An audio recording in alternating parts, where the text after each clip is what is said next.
Salam damai sejahtera di dalam Tuhan kita Yesus Kristus.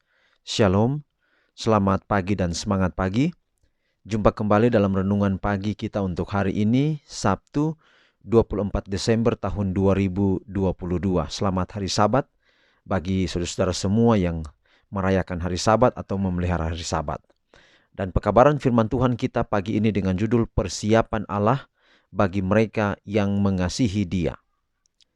Sebelum kita lanjutkan, mari berdoa. Bapa di surga, terima kasih atas semua kebaikan-Mu dalam kehidupan kami hingga di pagi hari Sabat Tuhan yang suci ini. Kami akan mendengarkan pekabaran firman Tuhan. Biarlah firman-Mu boleh menjadi berkat dalam hidup kami.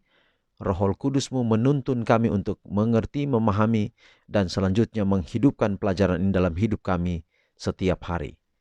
Inilah doa kami, terpuji nama Tuhan, dalam nama Yesus kami telah berdoa. Amin. Sekali lagi renungan pagi kita untuk hari ini dengan judul Persiapan Allah bagi mereka yang mengasihi Dia.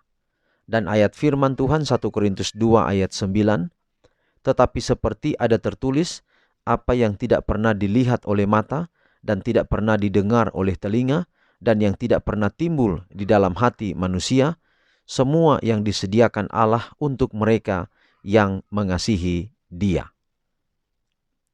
Dan kepada semua orang yang setia yang sedang bergumul melawan kejahatan, Yohanes mendengar janji-janji yang diadakan.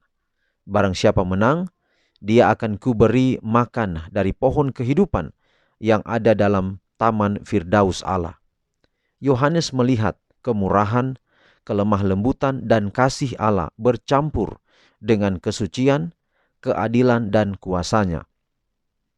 Ia melihat orang-orang berdosa mendapatkan seorang bapa yang kepadanya dosa mereka telah menakutkan mereka, dan memandang kepada memuncaknya pergumulan yang besar.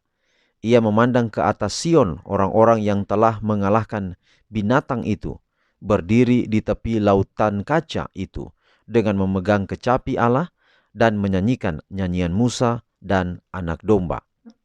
Suatu ketakutan bahwa warisan yang akan datang itu kelihatannya terlalu materialistis telah menuntun banyak orang untuk memandang dari segi rohani semua kebenaran yang menuntun kita memandangnya sebagai tempat tinggal kita.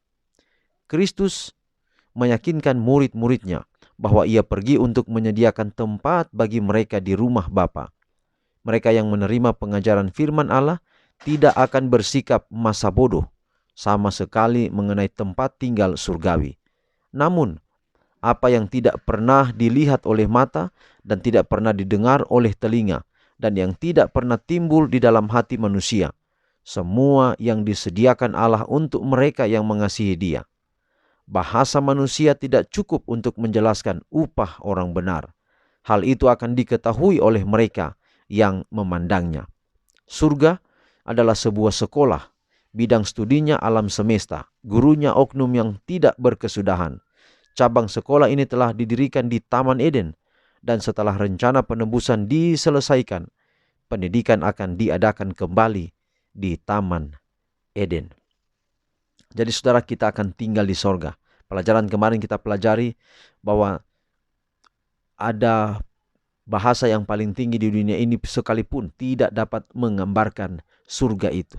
Surga itu tempat yang indah dan kita rugi kalau kita tidak setia dan tidak berada di sana. Selanjutnya, surga itu akan menjadi tempat di mana umat-umat yang dikasihi oleh Allah. Sekarang, respons kita kepada kasih Allah itu kita mau mengasihi Dia selama-lamanya. Kita tinggal di tempat yang di mana kasih itu akan menjadi hukum paling terutama dalam kehidupan kita. Allah mengasihi kita.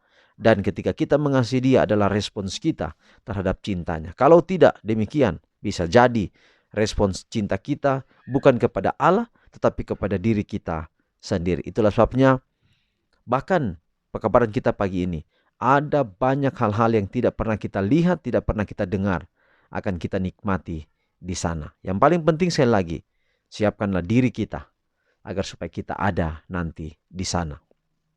Tuhan berkati pekabaran pagi ini menjadi doa dan harapan kita semua. Mari kita akhiri dalam doa, mari berdoa. Bapa di surga, terima kasih pelajaran yang indah pagi ini.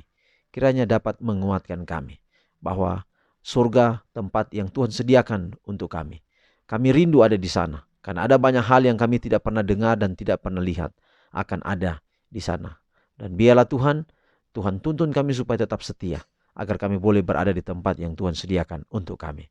Berkati kami sepanjang sabat ini dalam ibadah, berikan kami kekuatan, kesehatan, iman yang kuat, sehingga lewat di ibadah sabat, kami boleh dapat memuliakan nama Tuhan. Inilah doa kami, terpuji nama Tuhan, dalam nama Yesus kami telah berdoa. Amin. Saudaraku yang kekasih, demikian pekabaran pagi ini. Tuhan memberkati kita semua. Shalom.